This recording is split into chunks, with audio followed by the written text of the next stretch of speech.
حضرت عبداللہ ابن عمر فرماتے ہیں اب اس مسجد میں میری نماز نہیں ہوگی کیونکہ یہ بدعتیوں کی مسجد ہے، یہ بدعتیوں کی مسجد ہے، اس مسجد میں میری نماز نہیں ہوگی۔ میں نے اللہ کے رسول صلی اللہ علیہ وسلم کے زمانے میں نے اذان اتنی سنی لا الہ الا اللہ، اس کے بعد ختم۔ اذان کا مقصد یہ ہوتا ہے کہ لوگوں کو یہ بتایا جائے کہ نماز کے لیے آؤ، لیکن اس نے اذان دینے کے بعد الصلاۃ الجامعہ یہ جملہ کہنے کے بعد اس نے یہ بتا دیا کہ محمد رسول اللہ کی لا الہ الا اللہ کافی نہیں، الصلاۃ الجامعہ بھی بڑھایا ہے۔ اس نے محمد رسول اللہ کی اذان کو پورا نہیں سمجھا، اس نے اپنی طرف سے یہ جملے بڑھائے۔ یہ بدعتیوں کی مسجد ہے، یہ بدعتیوں کی مسجد ہے، اس مسجد کے اندر میری نماز نہیں ہوگی۔ ہم اپنی مسجدوں کا حال لیں، جائزہ لیں۔ ارے ان کو تو چھوڑیے، اپنے بھائیوں کو، ان کو کہاں تک کوئی آدمی روئے گا۔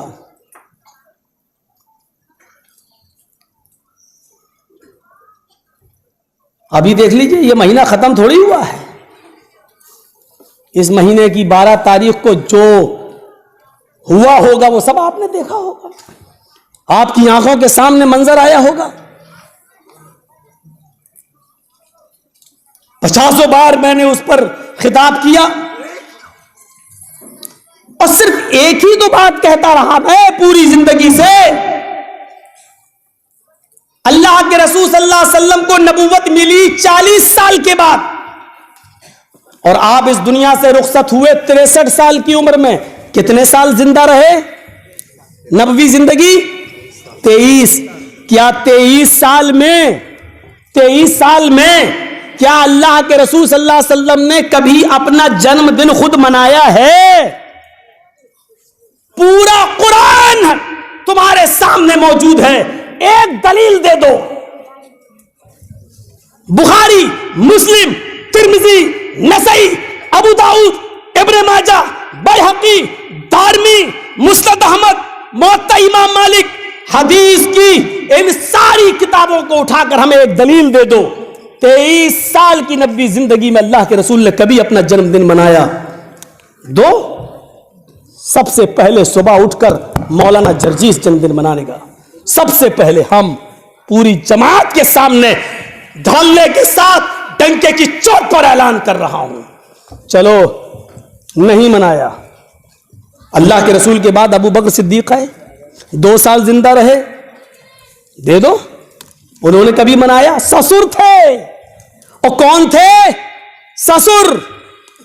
داماد کا جنم دن سسر نے منایا؟ نہیں منایا۔ حضرت عمر 10 سال خلیفہ رہے، 10 بار یہ 12 تاریخ آئی، سسر تھے۔ ابو بکر نے اپنی بیٹی عائشہ دی تھی، حضرت عمر نے اپنی بیٹی حفصہ دی تھی۔ کس کو؟ محمد رسول اللہ کو۔ کیا سسر نے کبھی داماد کا جنم دن منایا؟ نہیں منایا۔ جب داماد کا نہیں تو دامادوں نے بھی نہیں منایا۔ حضرت عثمان 12 سال خلیفہ رہے، منایا؟ ایک دے دو، ایک۔ ہم تم سے نبی کے 23 نہیں مانگ رہے ہیں، ابو بکر کے 2 نہیں مانگ رہے ہیں، عمر کے 10 نہیں مانگ رہے ہیں، عثمان کے 12 نہیں مانگ رہے۔ ان 23 اور 2 25 اور 10 35 اور 12 45 اور 2 47 سال کی اس زندگی میں ایک بھی دے دو، ایک نے منایا ہو، ایک دن بھی منایا ہو 12 تاریخ کو، کیا کرو گے؟ ہم منائیں گے۔ حضرت علی 4.25 سال، ایک دلیل نہیں۔ اور سنو، پھر سن لو اور کان کے پردے کھول کے سن لو، جو جنم دن 23 سال کی زندگی میں محمد رسول اللہ نے نہیں منایا، ابو بکر نے اپنے دور خلافت میں نہیں منایا، حضرت عمر نے 10 سال کے اپنے دور خلافت میں نہیں منایا، حضرت عثمان نے اپنے 12 سال کے دور خلافت میں نہیں منایا، حضرت علی نے اپنے دور خلافت کے 4.25 سال میں نہیں منایا، وہ تیرے پیٹ کا حصہ تو ہو سکتا ہے لیکن نبوت کا حصہ نہیں بن سکتا ہے. وہ تیرے پیٹ کا حصہ تو بن سکتا ہے لیکن نبوت کے عشق کا سمندر نہیں بن سکتا ہے. وہ دین کا حصہ نہیں ہو سکتا ہے. وہ تیرے پیٹ اور روزی روٹی کا ایک جز تو ہو سکتا ہے لیکن محمد کی شریعت کا حصہ نہیں بن سکتا ہے. مولوی جرجیز کو اگر شریعت کا حصہ بتانا ہے تو ابو بکر کی دلیل دے, اگر شریعت کا حصہ بنانا ہے تو محمد رسول اللہ سے ثابت کر کے دکھلا, اگر اس کو شریعت کا حصہ بتانا ہے تو حضرت عمر, عثمان اور علی سے دلیل لا کر دے, اور اگر ان تمام لوگوں کے کوئی دلیل نہیں ہے تو وہ تیرا اور تیرے پیٹ کا اور تیری پیٹ کی جہنم کا حصہ تو ہو سکتا ہے لیکن محمد رسول اللہ کی شریعت کا حصہ نہیں بن سکتا ہے. نعرہ تکبیر, نبوت. بس یہ پیار کی بات ہے. میں جانتا ہوں کہ وہ مہینہ نکل چکا ہے, میں جانتا ہوں کہ اس چیز کی ضرورت نہیں ہے, لیکن کہنا یہ چاہتا ہوں کہ شریعت کیا ہے. میرے بھائیو سنو, قل ان الموت الذی تفرون منہ. آئیے یہ پوری قرآن کی آیت ہم نے آپ کے سامنے رکھ دی. یا ایھا الذین آمنوا لا تلہکم اموالکم ولا اولادکم عن ذکر اللہ ومن یفعل ذلک فاولئک هم الخاسرون.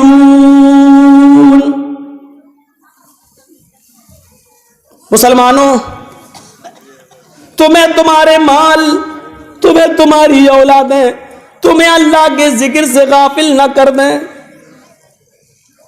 اور جو ایسا کرے گا وہ نقصان اٹھانے والوں میں سے ہوگا. وَأَنفِقُوا, سنو, وَأَنفِقُوا مِمَّا رَزَقْنَاكُم مِّن قَبْلِ أَن يَأْتِيَ أَحَدَكُمُ الْمَوْتُ.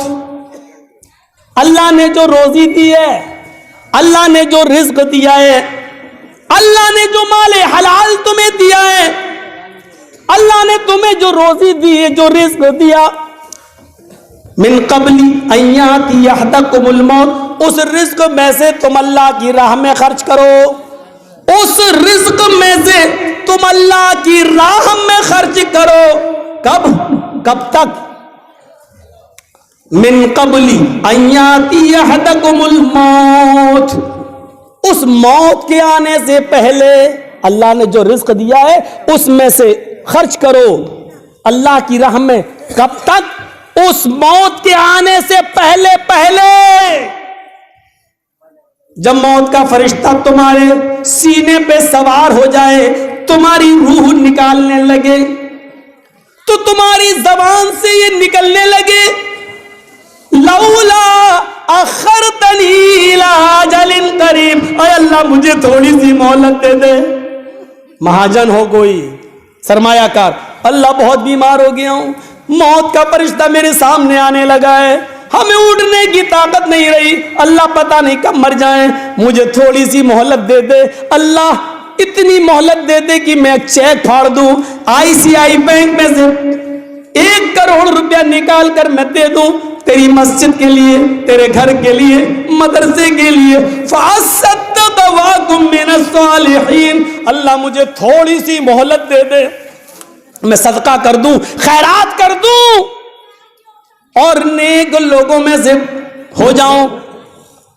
اللہ فرماتا ہے اس وقت ہم تمہیں مہلت نہیں دیں گے, 1 کروڑ نہیں 1,00,000 کروڑ بھی تم دو گے ہمیں تو. وَلَن يُؤَخِّرَ اللَّهُ نَفْسًا إِذَا جَاءَ أَجَلُهَا. جب تمہاری موت کا وقت آ گیا تو اب میرے پاس کوئی مہلت نہیں ہے, ہرگز مہلت نہیں دوں گا. ختم. اس مہلت سے پہلے, اس وقت سے پہلے, اس موت سے پہلے صدقہ و خیرات کر لو, اللہ کی راہ میں دے دو. جو اس وقت دے گا وہ قبول ہوگا. یہ موت کا منظر ہے, یہ بتایا جا رہا ہے. کتنی آیتیں آپ کے سامنے رکھی جائیں, کیا کیا سننا چاہتے ہیں. یا ایھا الذین آمنوا اتقوا اللہ یا ایھا الناس اتقوا ربکم ان زلزلۃ الساعۃ شیء عظیم. اوفو، اے انسانوں اپنے رب سے ڈرو اور یاد رکھو ان زلزلۃ الساعۃ شیء عظیم، قیامت کے دن کا زلزلہ بہت بڑا ہوگا. یہ جو بھوکمپ آتے ہیں نا، یہ تو ہلکے ہلکے سے ہوتے ہیں. قیامت کے دن کا زلزلہ جو بھوکمپ، شیء عظیم، بہت بڑا زلزلہ، بہت بڑا بھوکمپ ہوگا. یوم ترونہا تذہل کل مرضعۃ عما ارضعت، ہر دودھ پلانے والی کو تم دیکھو گے وہ دودھ پیتے بچے سے غافل ہو جائے گی. بھینس اپنے بچڑے کو دودھ پلا رہی ہوگی، اچانک قیامت آ جائے گی، زلزلہ، وہ اپنے بچے کو چھوڑ دے گی. ایک دودھ پلانے والی بکری اپنے بچے کو دودھ پلا رہی ہوگی، اچانک زلزلہ آئے گا، قیامت کا جھٹکا، وہ اس سے غافل ہو جائے گی. ماں اپنے بچے کو دودھ پلا رہی ہوگی، قیامت کا زلزلہ ہوگا. زلزلۃ الساعہ، جیسی آئے گا قیامت کا زلزلہ، ماں اپنے دودھ پیتے بچے کو دھکا دے گی، زمین پر پھینک دے گی اور بھاگے گی. یوم ترون تذہل کل مرضعۃ عما ارضعت، دودھ پلانے والی ہر چیز، چاہے وہ بکری ہو، بھینس ہو، گائے ہو، ماں ہو، عورت ہو، کوئی بھی ہو، ہر دودھ پلانے والی اپنے دودھ پیتے بچے سے غافل ہو جائے گی. وَتَضَعُ كُلُّ ذَاتِ حَمْلٍ حَمْلَهَا، اور اس دن تم دیکھو گے حاملہ جانور، حاملہ عورتیں مارے خوف و دہشت کے اپنے حمل گرا دیں گی. ان کے حمل گر جائیں گے. اسقاط، پیٹ میں بچہ گر جائے گا، چاہے بکری کا ہو، چاہے بھینس کا ہو، چاہے گائے کا ہو، اور چاہے ہماری ماں بہن بیٹیوں کا ہو. وَتَضَعُ كُلُّ ذَاتِ حَمْلٍ حَمْلَهَا، گرا دے گی. اور اس کے بعد کیا ہوگا؟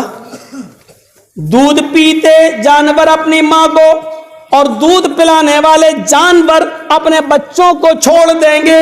عورتیں بھی دودھ پلا رہی ہوں گی، وہ چھوڑ دیں گی، اور حاملہ اپنے حمل گرا دیں گی. وَتَرَى النَّاسَ سُكَارَىٰ، اور لوگ تمہیں نشے میں دکھائی دیں گے. لوگ تمہیں نشے میں دکھائی دیں گے، ایسا لگے گا جیسے شراب کا نشہ ہو، نشے میں. وَمَا هُمْ بِسُكَارَىٰ، شراب کا جام نہیں پیا ہوگا، انہوں نے شراب نہیں پی ہوگی، لیکن نشے میں لگیں گے، نشے میں دکھائی دیں گے. کیوں؟ ان عذاب ربک لشدید، ایسا اس لیے ہوگا کیونکہ تمہارے رب کا عذاب بہت سخت ہوگا. عذاب کی سختی. اس منظر کی طرف بھی تو نظر ڈالو. موت اچھے لوگوں کو جب آتی ہے، مومن نیک لوگوں کو جب موت آتی ہے تو وہ گھبراتا نہیں ہے. کون گھبراتا ہے؟ پکڑ لیا. مولانا صاحب، جرجیت صاحب دیکھنے گئے کسی آدمی کو، بہت طبیعت خراب ہے، جی ماں اوف آپ دوا چل رہی ماشاءاللہ، اللہ تعالیٰ ٹھیک ہو جائے گا. اب اٹھ کے جانے لگے، پکڑ لیا. کیا میرے لیے دعا کرنا مولانا صاحب. روتا جا رہا ہو، دعا کر. کیوں؟ موت، ڈر رہا ہے. لیکن مومن جو ہوگا، جس کے دل میں ایمان ہوگا، وہ ڈرے گا نہیں، موت کی تمنا نہیں کرے گا. یہ صحیح بات ہے، موت کی تمنا نہیں کرنا چاہیے، اللہ میں موت دے دے، یہ نہیں کہنا چاہیے. لیکن مرتے وقت اس کے چہرے پر مسکراہٹ ہو، یا موت آتے وقت وہ ڈرے نہیں، وہ مومن ہے. وہ مومن. اللہ کے رسول صلی اللہ علیہ وسلم نے جب مرض الموت میں مبتلا تھے تو روزانہ فاطمہ جب آتی تھی تو اللہ کے رسول روزانہ ان کو اٹھ کر بوسہ لیتے تھے، چومتے تھے، اپنی بیٹی کی پیشانی چومتے تھے. لیکن آج بستر پر ہیں، اٹھ نہیں پا رہے ہیں. بخاری شریف پڑھیے، کتاب المرض پڑھیے، آخری وقت اللہ کے رسول صلی اللہ علیہ وسلم کا تو آج حضرت فاطمہ جب آئیں تو اللہ کے رسول بستر سے اٹھ نہیں پائے، اللہ کے رسول صلی اللہ علیہ وسلم اٹھ نہیں پائے، تو حضرت فاطمہ خود نبی کے پاس بیٹھ گئیں اور ان کی پیشانی کا، یعنی فاطمہ نے اپنے ابو کی پیشانی کا بوسہ لیا۔ اللہ کے رسول کی آنکھوں میں آنسو تھے، پانی کا برتن بھرا ہوا رکھا تھا اور اللہ کے رسول پانی کے برتن میں ہاتھ ڈال کر ایسے بار بار اپنے چہرے پہ مل رہے تھے، دونوں ہاتھ پانی کے برتن میں ڈالتے اور اپنے چہرے پر ملتے جاتے، کبھی چھینٹا مارتے جاتے اور کہتے جاتے ان للموت سکرات، ان للموت سکرات، موت کے لیے بڑی بے چینیاں ہیں، موت کے لیے بڑی دشواریاں ہیں، موت کے لیے بڑی بے چینیاں ہیں، موت کے لیے بڑی دشواریاں ہیں۔ حضرت فاطمہ نے اپنے ابو کو اس حال میں دیکھا تو چیخ پڑی، واہ کر بابا تو، ہائے میرے ابو، آپ کو اتنی تکلیف۔ حضرت فاطمہ کو روتے ہوئے دیکھا تو اللہ کے رسول نے اپنی بیٹی فاطمہ کے کان میں ایک بات کہی، بیٹی روتے نہیں ہیں، تم کیوں آنسو بہا رہی ہو؟ مجھے لگتا ہے یہ میرا آخری سفر ہے یا یہ آج کا آخری دن ہے، کیونکہ ہر سال جبریل مجھے ایک مرتبہ پورے سال میں قرآن کا دور کراتے تھے، اس سال جبریل نے مجھے 2 مرتبہ قرآن کا دور کرایا، اس کا مطلب یہ ہے کہ یہ سال یا آج کا دن میرا آخری دن ہے، اللہ کے پاس میں جانے والا ہوں۔ یہ سن کر حضرت فاطمہ اور رونے لگی۔ اللہ کے نبی نے فرمایا، فاطمہ تمہیں رونے کی ضرورت نہیں ہے، اللہ تعالیٰ نے تمہیں، اے فاطمہ، فاطمہ سیدۃ نساء اہل الجنہ، ابھی جبریل نے مجھے بتایا ہے، فاطمہ سے کہہ دو روتے نہیں ہیں، روئیے نہیں۔ اللہ تعالیٰ نے فاطمہ کو جنت کی تمام عورتوں کا سردار بنا دیا۔ فاطمہ رضی اللہ تعالیٰ عنہ نے رونا بند کیا، لیکن اپنے ابو کی طبیعت دیکھی تو پھر دوبارہ رونا شروع کر دیا۔ اللہ کے رسول نے ان کو پکڑا، فرمایا، فاطمہ کان میں ایک اور بات سنو، اور یہ بات میری زندگی میں تمہیں کسی سے نہیں کہنا ہے۔ اے فاطمہ ایک اور بات سنو، میرے اہل بیت میں، میرے خاندان میں، میرے گھرانے میں، میرے اہل بیت میں سب سے پہلے اگر کوئی مجھ سے ملے گا تو تم ملو گی، مجھ سے سب سے پہلے کسی کی ملاقات ہوگی تو تمہاری ملاقات ہوگی، یعنی میں جا رہا ہوں اور میرے پیچھے پیچھے تم آ رہی ہو، یعنی سب سے پہلے کون ملے گا؟ تم ملو گی۔ حضرت فاطمہ نے جب یہ سنا تو ہنس دی۔ موت کی خبر سن کر کوئی ہنستا ہے؟ فاطمہ نے سنا کہ میرے ابو یہ کہہ رہے ہیں کہ پہلے میرا نمبر ہے، اس کے بعد سب سے پہلے تم آؤ گی، تو بجائے رونے کے ہنسنے لگیں۔ یہ مومن کی پہچان ہے، اہل ایمان کی پہچان ہے۔ مومن موت کو اپنے قریب دیکھتا ہے تو روتا نہیں ہے یا گھبراتا نہیں ہے۔ آج کیا حال ہے؟ کسی سے پوچھ لو مرنا چاہتا ہے تو نہیں ابھی نہیں۔ کچھ لوگوں کی ذمہ داری، بیٹیوں کی شادی ہو گئی، بیٹوں کی بھی سب کچھ ہو گئی، اس سے بھی پوچھو تو وہ بھی جلدی نہیں مرنا چاہتا۔ اسی مرض الموت میں اللہ کے رسول صلی اللہ علیہ وسلم کی بیویاں نبی اکرم کے پاس بیٹھی ہوئی تھی۔ یہ منظر بھی تو ذرا دیکھو، جب آپ کی بیویاں آپ کے پاس بیٹھی تھی تو ساری بیویوں میں سے ایک بیوی حضرت عائشہ کہنے لگی، سنیے گا ذرا، بڑا دلچسپ منظر ہے، آپ کو بڑا مزہ آئے گا۔ ایک بیوی نے پوچھا، اے اللہ کے رسول، یہ اتنی بیویاں آپ کی بیٹھی ہوئی ہیں، سب سے پہلے کون سی بیوی آپ سے ملے گی؟ مذاق میں سوال کر دیا، یعنی وہ یہ چاہتی تھی کہ اللہ کے رسول سے سب سے پہلے میں ملوں، ہر بیوی یہ چاہتی تھی۔ تو اللہ کے رسول صلی اللہ علیہ وسلم سے کہنے لگی حضرت عائشہ، سب سے پہلے کون سی بیوی آپ سے ملے گی؟ تو اللہ کے رسول نے بھی مسکرا کے کیا کہا؟ سب کو دیکھا، اب کسی کا دل بھی نہیں توڑنا چاہ رہے ہیں، اور کیسے سنبھالا ہوگا یہ تو اللہ کے رسول ہی سمجھ سکتے ہیں۔ یہاں تو ایک حالت خراب کر دیتی ہے۔ ہاں بھائی، ایک بار میں گیا دوسرے ملک، ودیش میں، پاکستان، تو وہاں ایک آدمی نے میری دعوت کی کھانے کی، تو کہنے لگا مولانا میرے یہاں پورے دن کی دعوت ہوتی ہے، صبح ناشتہ بھی کرنا پڑے گا، دوپہر میں بھی اور شام کو بھی۔ میں نے کہا کیوں، یہ کون سی مصیبت؟ کہنے لگا میری 3 بیویاں ہیں۔ میں نے کہا تو 3 بیویوں سے کیا مطلب؟ کہنے لگا اگر ایک کے ہاں اگر آپ نے ناشتہ کر لیا تو 2 بگڑ جاتی ہیں، تو اس لیے پورے دن کی دعوت۔ تو میں نے کہا ٹھیک ہے بھائی۔ تو صبح ناشتہ بھی کیا، دوپہر میں کھانا بھی کھایا اور شام کو بھی کھانا کھایا۔ میں نے نماز کا ٹائم ہوا تو میں گیا، نماز بھی پڑھی، اور مسافر ہوئے تو 1-2 ٹائم ہم نے گھر پہ بھی پڑھ لی۔ تو اس سے کہا، میں نے کہا یار میں نے تم کو تو مسجد میں کبھی دیکھا نہیں نماز پڑھتے ہوئے، تم دعوت تو مولویوں کی کرتے ہو۔ تو اس نے کہا مجھے نماز پڑھنے کی کیا ضرورت، میں تو جنتی ہوں۔ میں نے کہا واہ صاحب، مولوی ہو تم، اچھے جوکر ہو، ہنساتے ہو سب کو، اور تم کہہ رہے ہو میں تو جنتی ہوں۔ کہنے لگا مولانا اللہ کی قسم میں جنتی ہوں۔ اب وہ اللہ کی قسم کھا کے اور کہنے لگا۔ میں نے کہا بھگ پاگل، مذاق کر رہا دین کا؟ بولا میں مذاق نہیں کر رہا ہوں، میں جنتی ہوں۔ تم لوگ پڑھو نماز روزہ ووزہ رکھو تم، ہم تو ہر حال میں جنت میں جائیں گے۔ میں نے اس کو غصے سے پوچھا دین کا مذاق اڑاتے ہو؟ سرٹیفکیٹ تمہیں ملا ہے؟ خواب میں کسی نے تمہیں بتایا؟ وہی آئی تمہارے پاس؟ کہنے لگا نہیں مولانا، اللہ تعالیٰ 2 جہنم کسی کو نہیں دے سکتا۔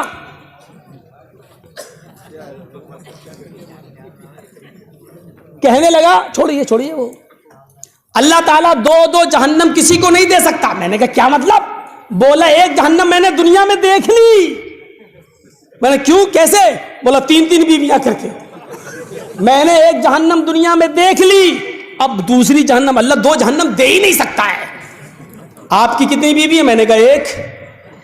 بولا کہ آپ کا تو جنت میں جانا ہی مشکل ہے۔ بڑا مذاق میں کہہ رہا۔ ہم نے کہا کیوں؟ بولا دیکھیے ہم لوگ 3 بیوی رکھے نا، 2-3 بیوی والے، تو جا رہے ہوں گے میدان محشر جنت کی طرف، تو ہمارے کمر میں درد، گھٹنے میں درد، پریشان، جنت کے دروازے پر فرشتہ کھڑا ہوگا، مجھے کہاں جا رہے ہو؟ میں کہوں گا جنت میں۔ ہم نے اچھا پھر کا فرشتہ پوچھے گا جنت میں جا رہے ہو، نماز پڑھ کے آئے ہو کہ نہیں؟ کہا نہیں۔ پھر جنت میں کیوں جا رہے ہو؟ کہا 3 بیوی ارے 3 کہاں؟ ارے جاؤ تم تو جہنم دنیا ہی میں دیکھ کر بھگت کے آئے ہو، جاؤ۔ اور تم جو ہو نا، تم سے پوچھے گا فرشتہ کہاں جا رہے ہو؟ جنت میں۔ کتنی بیوی تھی؟ کہا 1۔ بھاگ، بڑے ایش آرام کر کے آؤ جنت میں، جاؤ پہلے جہنم کا مزہ لے کے آؤ۔ اس طریقے کی باتیں کر رہا تھا، اس طریقے کی۔ اللہ کے رسول کی اتنی بیویاں بیٹھی ہیں، پوچھ رہی ہیں اے اللہ کے رسول صلی اللہ علیہ وسلم، آپ کے گزر جانے کے بعد آپ سے سب سے پہلے کون بیوی ملے گی؟ یعنی کون سی بیوی کا سب سے پہلے انتقال ہوگا، آپ سے کس کی ملاقات ہوگی؟ اب اللہ کے رسول کسی ایک کا نام کیسے بتا دیں اتنی عورتوں کے سامنے؟ اور ظاہر بات ہے کہ انتقال کسی ایک کا ہی ہونا ہے سب سے پہلے۔ تو اللہ کے نبی صلی اللہ علیہ وسلم نے ایسے ہی کہا، مجھ سے جو بیوی سب سے پہلے ملے گی وہ ہوگی جس کے ہاتھ سب سے زیادہ لمبے ہوں گے۔ آپ نے بھی ایسے ہی کہہ دیا، بخاری کی روایت ہے کہ جس کے ہاتھ سب سے لمبے ہوں گے۔ حضرت عائشہ اندر گئیں اور ساری عورتوں کو بلا کے کہا ادھر سب کو بلا لیا دوسرے کمرے میں، اور کہتی ہیں اما عائشہ میں ایک لکڑی لے آئی اور سب کے ہاتھ ناپنے لگی، دیکھے کس کے ہاتھ لمبے ہیں۔ جو ہاتھ ناپے تو اس میں سب سے زیادہ لمبے ہاتھ حضرت زینب کے، زینب بنت جہش نبی کی بیوی، سب سے ہاتھ کس کے لمبے تھے؟ حضرت سودا کے۔ سب سے زیادہ لمبے ہاتھ کس کے نکلے؟ حضرت سودا کے۔ تو ساری بیویاں سودا کو مبارکباد دینے لگی، سودا بڑی خوش قسمت ہو، سب سے لمبے تمہارے ہی ہاتھ ہیں، اس کا مطلب تم سب سے پہلے جاؤ گی۔ سودا بھی خوش ہیں، اللہ کے رسول نے کہا سب سے لمبے ہاتھ میرے ہی سب سے لمبے ہاتھ ہیں۔ دیکھیے خوشی کتنی ہو رہی ہے کہ نبی کے بعد ہم ہی جائیں گے، اللہ کے رسول کے بعد جب بھی بیویوں میں سب سے پہلے کسی کا انتقال ہوگا تو میرا۔ اللہ کے رسول اس دنیا سے چلے گئے، اب بیویوں یہی سوچتی تھی کہ سودا ہی سب سے پہلے جائے گی، اور سودا بھی یہ سوچتی تھی کہ سب سے پہلے میں ہی جاؤں گی، لیکن نبی کی بیویوں میں سے سب سے پہلے جس بیوی کا انتقال ہوا وہ سودا نہیں تھی بلکہ حضرت زینب بنت جہش تھی۔ ساری عورتیں سناٹے میں ہیں۔ اللہ کے رسول نے تو کہا تھا ہاتھ جس کے لمبے ہوں گے، تو ان تو سب سے زیادہ لمبے ہاتھ تھے۔ زینب کیسے چلی گئیں؟ تو بعد میں جب اندازہ لگایا کہ لمبے ہاتھ سے مراد کیا تھا کہ یہ ہاتھ لمبے نہیں لمبائی چوڑائی میں بلکہ